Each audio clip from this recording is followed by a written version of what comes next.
नाशिक महानगरपालिकेचं महापौर पद ओबीसी प्रवर्गासाठी राखीव झाल्यानं प्रत्येक पक्षातून इच्छुकांची संख्या वाढू लागली आहे। दुसरीकडे मनसेला टेकू देणाऱ्या भाजपनं स्थायी समिती निवडणुकीतील वचपा काढण्यासाठी महापौर पदावर दावा सांगितलाय।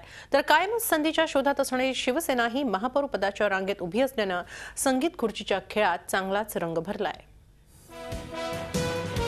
नाशिक महापालिकेतलं चित्र बरंच बदललंय। पोटनिवडणुकीतला विजय आणि 3 नगरसेवकांच्या प्रवेशामुळे 122 सदस्यांच्या सभागृहात भाजपची संख्या 14 वरून 18 झाली, तर हेमंत गोडसेंच्या राजीनाम्यामुळे मनसे 40 वरून 39 वर आली। गोडसेंची जागा शिवसेनेनं खेचल्यानं शिवसेना आरपीआय महायुतीचं संख्याबळ 23 वर गेलंय। लोकसभेत नाशिकची जागा शिवसेनेनं जिंकली असली तरी मोदी लाटेमुळे भाजप फॉर्मात आहे आणि यंदा महापौर आमचाच होईल, आम्हाला पाठिंबा द्या असा गर्भित इशारा भाजपनं मनसेला दिलाय। तर दुसरीकडे महापौर पदावर दावा सांगत शिवसेनेचे भाजपला मस्का लावण्याचे प्रयत्न सुरू आहेत। शिवसेना जो निर्णय घेते त्याच पक्षाचा तिथे कायम महापौर राहिलेला आहे।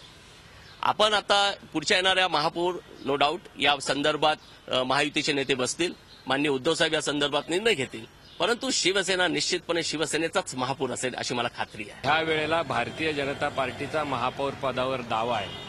आमच्याकडे 3-4 सक्षम उमेदवार आहेत। आमची अशी अपेक्षा आहे की भारतीय जनता पार्टीला महाराष्ट्र नवनिर्माण सेनेने बिनशर्त पाठिंबा द्यावा।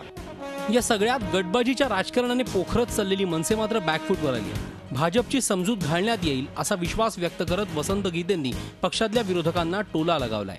मनसे आणि भाजप बरोबर राहील असाच आमचा प्रयत्न या ठिकाणी राहील, कारण आम्ही 2.5 वर्ष बरोबर होतो।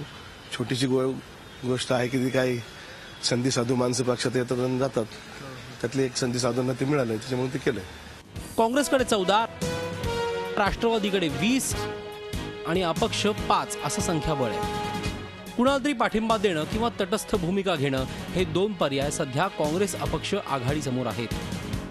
आता विधानसभा निवडणुकीला सामोरं जाताना महापालिकेच्या राजकारणात भाजप महापौर पदावरचा दावा कायम ठेवणार का, की इतर महापालिकांमधल्या सत्तेची गणितं जुळवण्याच्या मोबदल्यात मनसेचं पुन्हा महापौर पद राखणार, हे येत्या काही दिवसात स्पष्ट होणार आहे।